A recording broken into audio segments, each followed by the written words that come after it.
नमस्कार, प्रतिदिन दैनिक अखबार या ऑडियो में आपका स्वागत है। अब हेडलाइन सुनिए। ईच वन टीच वन सामाजिक क्रांति बने दैनिक भास्कर। टैरिफ व प्रतिबंधों की नीति उल्टे महंगी साबित होती है। कौशिक बसु। अवैध निर्माण के खिलाफ खुली राह दैनिक जागरण। अमेरिका का विकल्प साथ रखने की नीति बिजनेस स्टैंडर्ड। बैंकों की चुनौतियों के बीच ग्राहकों की भूमिका तमाल बंदोपाध्याय। आतंक बनाम संवाद जनसत्ता। करनी होगी बुनियादी बात राष्ट्रीय सहारा। ऋतुओं को निगलने लगा प्रदूषण हिंदुस्तान निशाने पर अदाड़ी। अब संपादकीय विस्तार से। ईच वन टीच वन सामाजिक क्रांति बने Dainik Bhaskar. NSS national sample survey के 79वें चक्र में हुआ व्यापक वार्षिक मॉड्यूलर सर्वे हाल में रिलीज हुआ। इसमें पाया गया कि अपनी जिंदगी के 84 साल स्कूल में बिताने के बाद भी उत्तर भारतीय राज्यों का हर 5 में से 1 व्यक्ति सामान्य जोड़ घटाना नहीं जानता। वह औसत हिंदी के वाक्य लिख बोल या समझ नहीं पाता। इस तरह अपेक्षाकृत कमजोर छात्रों का करियर इसलिए डूब जाता है क्योंकि वे उत्तरोत्तर ज्ञान के साथ अपनी समझ को जोड़ नहीं पाते और अपने प्रदर्शन को लेकर अवसाद और कई बार आत्महत्या तक पहुंच जाते हैं। पीएम श्री के तहत ईच वन की अवधारणा कई शिक्षण संस्थानों में शुरू की गई है, लेकिन इसे सामाजिक आंदोलन बनाना होगा। कुछ साल औपचारिक शिक्षा लेने से जरूरी नहीं है कि नित नए ज्ञान के साथ भी चला जा सके। दैनंदिन जीवन में डिजिटल प्रक्रियाओं के समावेश से नई समस्याएं आ रही हैं। गांवों में प्रौढ़ शिक्षा के प्रति वहां रह रहे युवाओं को आगे आना होगा। इसी तरह शिक्षण संस्थानों में किसी विषय के कमजोर छात्र अक्सर संकोच के कारण टीचर से सामूहिक रूप से सवाल नहीं पूछ पाता, लेकिन वही शंका अपने किसी समकक्ष या सीनियर छात्र से अलग से पूछने में संकोच नहीं करता। ऐसे में हर सीनियर का कर्तव्य है कि वह कम से कम ऐसे कमजोर जूनियर की निस्वार्थ मदद करे। टैरिफ व प्रतिबंधों की नीति उल्टे महंगी साबित होती है। कौशिक बसु। विश्व बैंक के पूर्व चीफ इकोनॉमिस्ट। कौशिक बसु विश्व बैंक के पूर्व चीफ इकोनॉमिस्ट। अमेरिका इतिहास के सबसे उथल-पुथल भरे चुनावों में से एक के संपन्न होने के बाद अब कई लोग सवाल उठा रहे हैं कि क्या डोनाल्ड ट्रंप अपने आर्थिक एजेंडे को पूरा करेंगे और अगर वे वादों पर अमल करते हैं तो इसका दुनिया पर क्या प्रभाव पड़ेगा। अपने चुनाव प्रचार अभियान के दौरान ट्रंप ने सभी आयातों पर 10% और चीनी वस्तुओं पर 60% पर टैरिफ लगाने और मैन्युफैक्चरिंग क्षेत्र में नौकरियां पैदा करने का वादा बार-बार दोहराया। उन्होंने विदेशों में उत्पादन करने वाली अमेरिका कंपनियों को दंडित करने, बिना किसी दस्तावेज वाले लाखों इमिग्रेंट्स को निर्वासित करने और प्रवासियों के अमेरिका में प्रवेश और अमेरिका श्रमिकों के साथ प्रतिस्पर्धा करने की राह में अड़चनें पैदा करने की भी कस्में खाई हैं। लेकिन जब बात वस्तु और व्यक्तियों के प्रवाह को प्रतिबंधित करने की ट्रंप की योजना आती है तो विशेषज्ञ इतने आशावादी नहीं रह पाते। हाल में ही पीटरसन इंस्टीट्यूट में प्रकाशित एक पेपर में ट्रंप के ट्रेड बैरियर से संभावित परिणामों की जांच की गई है। इसमें चेतावनी दी गई है कि उसके आयात शुल्कों की कीमतें बढ़ेगी, जिसका बोझ निम्न और मध्यम आय वाले परिवारों पर पड़ेगा। कुछ लोग तर्क दे सकते हैं कि ट्रंप के शुल्कों के परिणाम स्वरूप निरंतर मुद्रास्फीति नहीं होगी, केवल एक बार कीमतें उछलेंगी। ट्रंप की टैरिफ योजना में मूलभूत दोष यह है कि घरेलू उत्पादक इम्पोर्टेड इनपुट्स पर बहुत अधिक निर्भर है। स्टील का उदाहरण ले, अमेरिका दुनिया का सबसे बड़ा स्टील आयात है और वह ब्राजील, कनाडा, मैक्सिको और चीन सहित 80 देशों से अपनी आपूर्ति करता है। स्टील टैरिफ में तेज वृद्धि अमेरिका में निर्मित उत्पादों की लागत को बढ़ाएगी, आर्थिक प्रतिस्पर्धा को कम करेगी और अंततः मैन्युफैक्चरिंग जॉब्स को वापस लाने के ट्रंप के घोषित लक्ष्य को कमजोर करेगी। इसके अलावा सस्ते विदेशी श्रम तक पहुंचे जो सीमित करने से अन्य देश विशेषकर चीन उत्पाद बाजार में अमेरिकी फर्मों को पछाड़ने में सक्षम होंगे। जैसे जैसे अमेरिका खुद को अलग थलग कर रहा है, चीन अफ्रीका, एशिया और लैटिन अमेरिका में अपने पैर जमाने में व्यस्त है।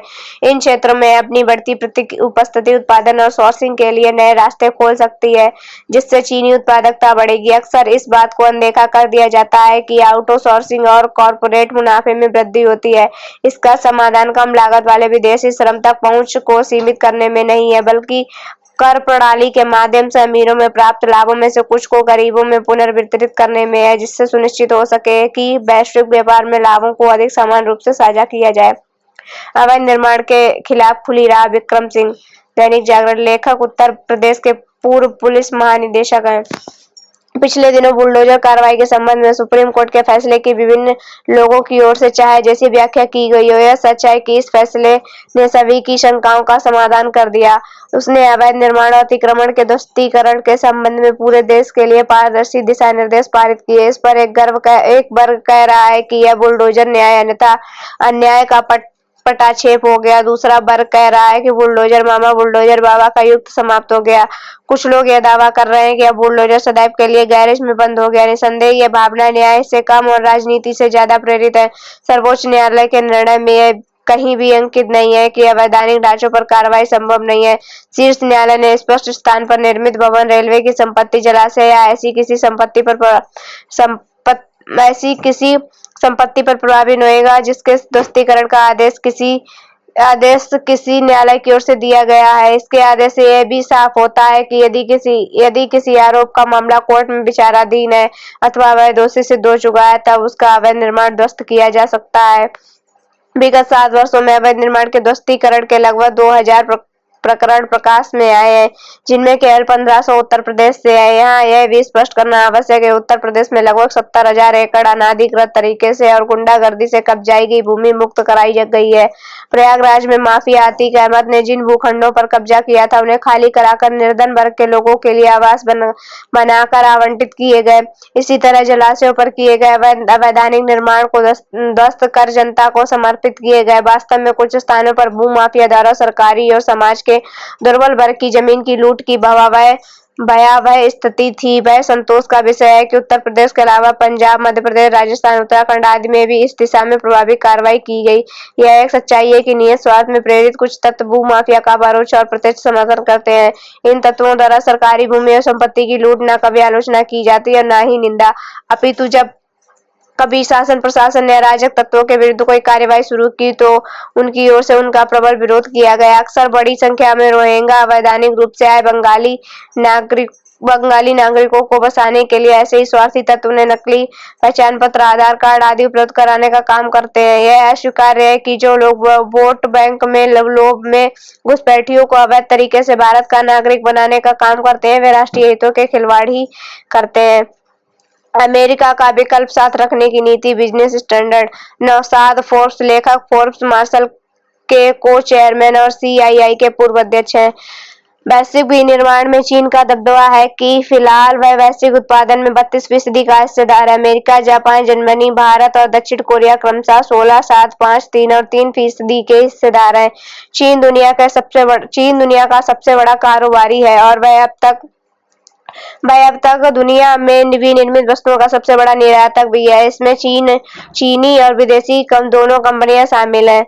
आखिर वैश्विक नेतृत्व कैसे तैयार होता है? अमेरिका दूसरे विश्व युद्ध के बाद एक दबदबे वाली अर्थव्यवस्था के रूप में उभरा और वैश्विक विनिर्माण उत्पादन में उसकी हिस्सेदारी 60% थी। उस समय वह दुनिया के सबसे मजबूत सैन्य शक्ति भी था। युद्ध के बाद की अवधि में लिए गए कई बहुराष्ट्रीय संस्थान बनाए गए, संयुक्त राष्ट्र, विश्व बैंक और अंतर्राष्ट्रीय मुद्रा कोष, विश्व स्वास्थ्य संगठन, विश्व व्यापार संगठन, अंतर्राष्ट्रीय न्यायालय आदि। इन संगठनों का प्रभाव और उनकी विश्वसनीयता में अंतर रहा, लेकिन उन्हें अमेरिका के समर्थन से मजबूती मिली। यह इच्छा शक्ति भी कि अगर कोई देश नियम पालन न करे तो उसे निशाना बनाया जा सके। दुनिया को अमेरिका नेतृत्व पर निर्भरता का विकल्प चाहिए था। राष्ट्रपति ट्रंप को लेकर अपने अनुभव की बदौलत मैं कह सकता हूं कि उनके दूसरे कार्यकाल में क्या कुछ हो सकता है। एक बहुपक्षीय संस्थानों और उनके नियमों से और अधिक दूरी बनाएंगे और अमेरिका के आंतरिक कारोबार पर अधिक ध्यान देंगे। हमें अंतर्राष्ट्रीय मामलों में अमेरिका के प्रतिस्थापित करने की दिशा में नहीं सोचना चाहिए, लेकिन उसके साथ एक और देश के विकल्प पर काम करना चाहिए। परंतु ये कैसे होगा? इसी व्यवस्था की बदौलत हम भारत से यूरोप की उड़ान सबसे छोटे रास्ते से कर सकते हैं। दिक्कत तब होती है जब इजरायल और ईरान के बीच दिक्कत के कारण हम इन देशों के ऊपर से नहीं उड़ सकते, या फिर रूस यूक्रेन युद्ध के कारण US एयरलाइन भारत से उत्तर अमेरिका की सीधी उड़ान नहीं भर सकती। नियम आधारित व्यवस्था में तब दिक्कत आती है जब ये नियम तोड़े जाते हैं, फिर चाहे मामला रूस द्वारा यूक्रेन पर हमले का हो या चीन द्वारा फिलीपींस के तटीय इलाकों का या अरुणाचल प्रदेश पर अपना अधिकार बताने का, या फिर सूचना और संचार प्रौद्योगिकी व्यापार पर WTO के निर्णय की अनदेखी करना। 3 सिद्धांतों का पालन करें। पहला, किसी विषय पर समूह के सभी देशों के सहमत होने की उम्मीद न करें। इसके बजाय सहयोग के क्षेत्रों, मसलन समुद्री व्यापार, संप्रभुता और हस्तक्षेप से दूरी, स्वास्थ्य, जलवायु परिवर्तन, विमानन आदि पर ध्यान दें और देखें कि दुनिया और 3-4 समान सोच वाले देश किसी मुद्दे पर एकजुट हों और अंतर्राष्ट्रीय नियमों का पालन करें। प्रत्येक समूह को कोशिश करनी चाहिए कि वह नई पहल करने के बजाय अनुसरण करे। अगर कोई मौजूदा बहुराष्ट्रीय समझौता समान चीजों को अपने दायरे में ले रहा है तो उसके साथ शुरुआत करने दें। यकीनन बाजार भागीदारी अन्य सभी देशों के लिए भी खुला रहता है। किसी विषय पर नेतृत्व करने वाले देशों को अमेरिका और चीन को प्रोत्साहित करना चाहिए कि वह शामिल हो। लक्ष्य है समावेशी भागीदारी वाला कायम करना। तीसरा, इसमें शामिल होने के प्रभाव है। शामिल होना स्वैच्छिक है, लेकिन एक बार किसी पहल में शामिल होने के बाद नियमों पर टिके रहना होता है, फिर चाहे वे किसी खास व्यक्ति या खास मुद्दे पर किसी के पक्ष में हो या नहीं। उल्लंघन चाहे कितना छोटा हो, लेकिन उसका अर्थ यह होता है कि देश को पहल से बाहर होना पड़ेगा। इसे सार्वजनिक भी करना होता है। दोबारा शामिल होने के लिए पहल के अधिकांश सदस्य देशों की सहमति की जरूरत होती है। बैंकों की चुनौतियों के बीच ग्राहकों की भूमिका, तमाल बंदोपाध्याय। वित्त वर्ष 2025 की जुलाई-सितंबर तिमाही अब खत्म होने वाली है। इस बात को लेकर गंभीर चर्चा चल रही है कि भारत में बैंकिंग उद्योग के लिए सबसे अच्छा समय गुजर चुका है या नहीं। यह समझने के लिए कुछ महत्वपूर्ण आंकड़ों पर करीब से नजर डालते हैं। उद्योग का सालाना परिचालन लाभ या चालू वित्त वर्ष 2025 की सितंबर तिमाही का परिचालन लाभ पिछले वित्त वर्ष 2024 की सितंबर तिमाही की तुलना में 20.27% बढ़कर 1.27 लाख करोड़ रुपए से 1.52 लाख करोड़ रुपए हो गया है। वाणिज्यिक बैंक और निवेश बैंकों की तरह सभी तरह की सेवाएं देने वाले बैंकों यूनिवर्सल के अलावा इसमें 9 लघु वित्त बैंकों एसएफबी की कमाई भी शामिल है।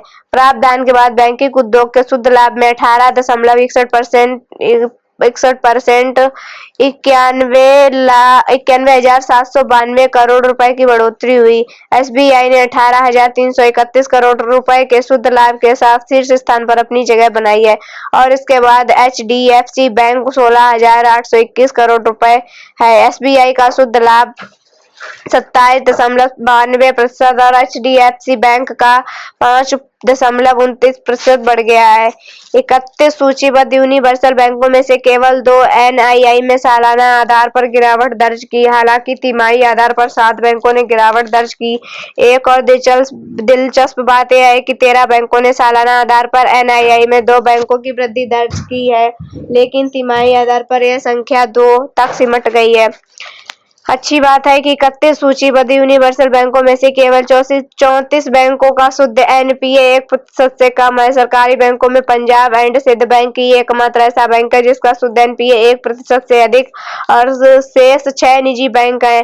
बैंक ऑफ महाराष्ट्र और आईडीबीआई बैंक का शुद्ध एनपीए सबसे कम महज 0.2% है। अपेक्षाकृत बैंक बड़े HDFC bank, IIC bank, axis bank, Kotak Mahindra bank, IDFC first bank, Punjab national bank, Indian bank और इंडियन ओवरसीज बैंक का शुद्ध एनपीए 0.5% से कम था। सितंबर की तिमाही में तिमाही आधार पर और सालाना आधार पर कुछ बैंकों को छोड़कर अधिकांश बैंकों का एनआईएम घट गया। केवल चुनिंदा बैंकों ने इस अवधि के दौरान एनआई में सुधार किया, जिसमें से एक आईडीबीआई बैंक है। इसका एनआईएम जून तिमाही के 4.18% से बढ़कर सितंबर तिमाही में 4.87% हो गया। वित्त वर्ष 2024 की जून तिमाही में इसका एनआईएम 4.33% था। बैंकिंग क्षेत्र में फंसे ऋण से बचने के लिए अपनी जोखिम प्रबंधन क्षमता और बट्टा खाते में डालने के कौशल में सुधार किया गया है, लेकिन इसे जमा बढ़ाने और पूंजी की लागत करने के नए तरीके पर काम करना होगा। इसमें निश्चित रूप से ग्राहकों की केंद्रीय भूमिका होगी। आतंक बनाम संवाद जनसत्ता है। कोई छिपा तथ्य नहीं है कि आतंकवाद दुनिया भर के लिए एक बड़ी चुनौती है और इसे पीड़ित देशों की सीमाएं नहीं रह गई लगती हैं। इस समस्या ने कई अलग-अलग शख्स अख्तियार कर लिए हैं और इन निशाने पर लिए गए देश में हमला करके निर्दोष लोगों की हत्या करने में आतंकियों को जरा भी हिचक नहीं होती। भारत पिछले कई दशक से जटिल समस्या का सामना कर रहा है। कई बार बड़े और घातक आतंकी हमलों में बड़ा नुकसान उठाने के समांतर भारत ने बहुत सख्ती और से आतंकवाद में मोर्चा भी लिया है। हर घोड़े दिनों के अंतराल के बाद जम्मू कश्मीर मुठभेड़ में आतंकियों के मारे जाने की घटनाएं बताती हैं कि भारत किस तरह की चुनौती से जूझ रहा है। आज भी हालत यह है कि आए दिन कश्मीर में आतंकी हमले होते रहते हैं और इसमें आम लोगों और सुरक्षा बलों के जवानों की जान चली जाती है। सवाल है, इस तरह आतंकी तत्वों को संरक्षण कौन देता है? किसे इस बात से संतोष मिलता दिखता है कि भारत को आतंकवाद की समस्या का जाल में फंसाकर रखा जाए ताकि अन्य मोर्चों पर अपनी संगठित ऊर्जा लगाने का मौका न मिले। करनी होगी बुनियादीवाद राष्ट्रीय सहारा। डॉक्टर क्षिप्रा माथुर। जन्म लेने वाले बच्चे, उनकी सेहत, उनकी जीवन प्रत्याशा किसी भी देश के विकास का बड़ा मानक है, इसलिए बार बार स्वास्थ्य में निवेश बढ़ाने की बात उठती है।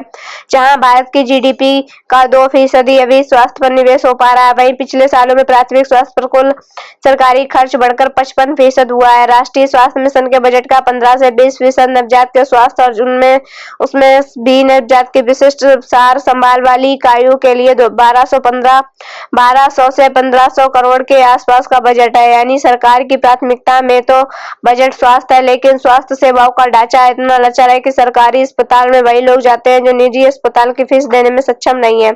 इकाइयों के लिए जरूरी है इन निर्देशों में सभी स्वास्थ्य सुविधाओं के लिए अनिवार्य अग्नि सुरक्षा प्रमाण पत्र, 2 साल में पूरा सुरक्षा निरीक्षण, बिजली प्रणाली की अनियमित ऑडिट के साथ आग के अलार्म और आपातकाल में हालात संभालने की त्वरित प्रक्रिया सब शामिल है। इस प्रणाली के 4 चरण हैं, जिसे केयर प्रोटोकॉल कहते हैं। इन फाइल यानी आग पर काबू करना, एक्टिवेट यानी अलार्म बजाना, रिपोर्ट यानी घटना की तुरंत जानकारी और एक्टिवेट यानी बाढ़ में भर्ती बच्चों को तुरंत बाहर निकालना और बचाना। इन सबके प्रशिक्षण और नियमित निगरानी का पूरा खाका बना हुआ है। स्वास्थ्य और परिवार कल्याण मंत्रालय के मुस्कान नाम से दिशा निर्देश भी हैं, जिसमें भी आग के सुरक्षा के कड़े मानदंड है। फिर भी जोखिम इसलिए बना रहता है। अस्पताल प्रशासन इस खाके की पालना में कमी या उपकरण को सुधारने में उनकी बेहतरी के लिए निवेश में कमी छोड़ देता है। ऋतुओं को निगलने लगा प्रदूषण। हिंदुस्तान। जे.के. रमेश, पूर्व निदेशक, भारतीय मौसम विभाग।